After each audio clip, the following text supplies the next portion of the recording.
Sir தொடர்ந்து வைரமுத்துக்கு மேலே அச்சுறுத்தல் விதமான போராட்டம் நடந்துட்டு இருக்கு. இன்று கூட தொடர்ந்து நடந்துட்டு இருக்கு. இது தொடர்பாக எந்த ஒரு அமைப்பும் பெரிய அளவில் கண்டனம் தெரிவிக்கவோ இல்லை. அமைதியாக பொறுமையாக பார்த்து கொண்டு இருக்கிறோம். இங்கே இதனால் அச்சப்படுறது அடிபணிவது அப்படின்லாம் இல்லை. அஞ்சுவதும் அடிபணிவதும் தமிழன் பரம்பரைக்கே கிடையாது.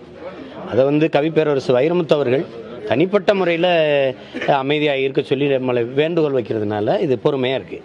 முதல்ல ஆண்டாள் என்பவர் யார்? அவர் எங்கள் குல மூதாதை. நீங்கள் அவர் பாடிய திருப்பாவையும் சரி, நாச்சியார் திருமொழியும் சரி, தமிழ்லேயே பாடப்பட்டிருக்கு.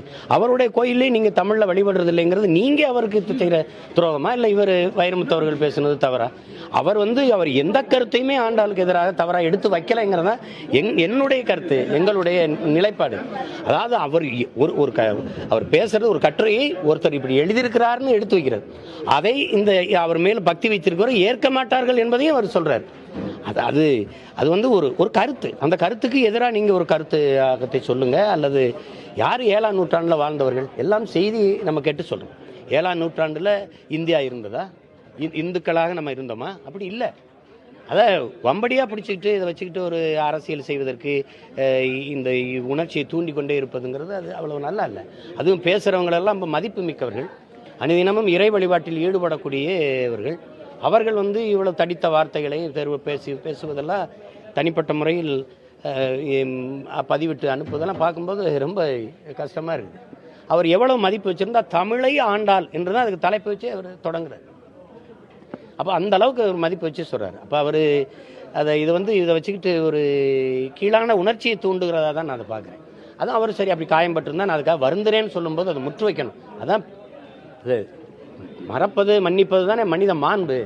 அதை இறை வழிபாட்டில் ஈடுபட்டு கொண்டு எல்லோருக்கும் சாந்தம், அமைதி இதெல்லாம் போதிக்கக்கூடிய குருமார்கள் இப்படி பேசுறதுங்கிறது அது நல்லா இல்லையே. அது நல்லா இல்லை. அது நாங்கள் எப்போவாவது போராட்டத்துக்கு அஞ்சிறவங்களா பாருங்கள். போராட்டமே வாழ்க்கையை வச்சு கொண்டு இருக்கிற ஒரு இனக்கூட்டம். இது இறங்கி எல்லாரும் பதிலுக்கு பதில் போராடினா இது இது இது என் நிலம், என் மக்கள், இது எமது உறவுகள், அவர்களுக்கு குள்ள பிரச்சனை வரக்கூடாதுங்கிற பொறுமை காத்தல் தான் இது.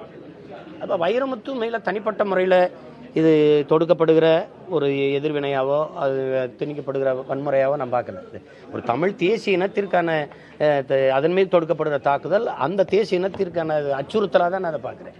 அதை எல்லாரும் இவ்வளவு பேசுகிறாங்க. வைரமுத்து பேசுனதுக்கு அவருடைய கருத்தாக கூட அது சொல்லுது.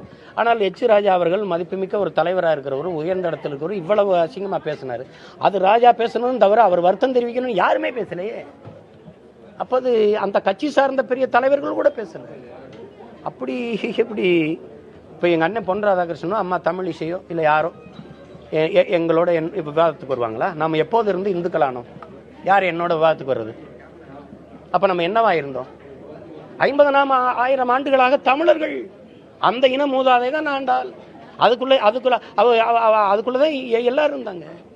அப்ப இது நாயன்மார்கள், ஆழ்வார்கள் எல்லாம் தமிழின முன்னோர்கள், மூதாதைகள், சித்தர்கள், யோகிகள், ஞானிகள் எல்லாம் என்ன திடீர்னு எங்களை நீங்க வச்சுக்கிட்டு அதுக்குள்ள ஒரு அரசியல் வச்சுக்கிட்டு நீங்க இப்படி பேசுறதுங்கிறது அது ஏற்புடையதல்ல.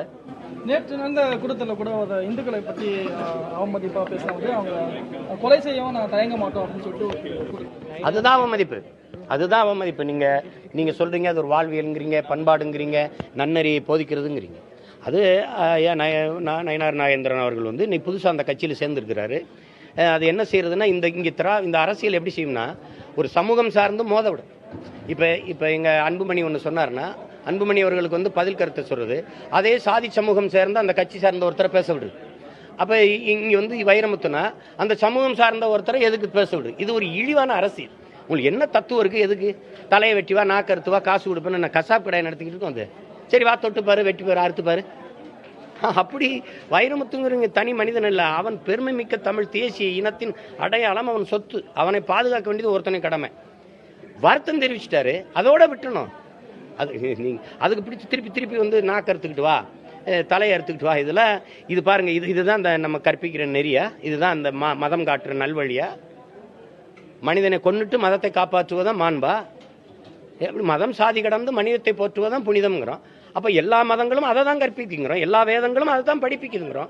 ஆனால் இப்போ நீ மனுஷனை கொல்றது அப்படிங்கிறது அது எந்த வழியில நல்வழிப்படுத்துதலாக இருக்கும். அதை மதிப்புமிக்க தலைவர்களே இப்படி பேசி கொண்டிருக்கும் போது சாதாரண தொண்டனின் மனநிலை எப்படி இருக்கும்?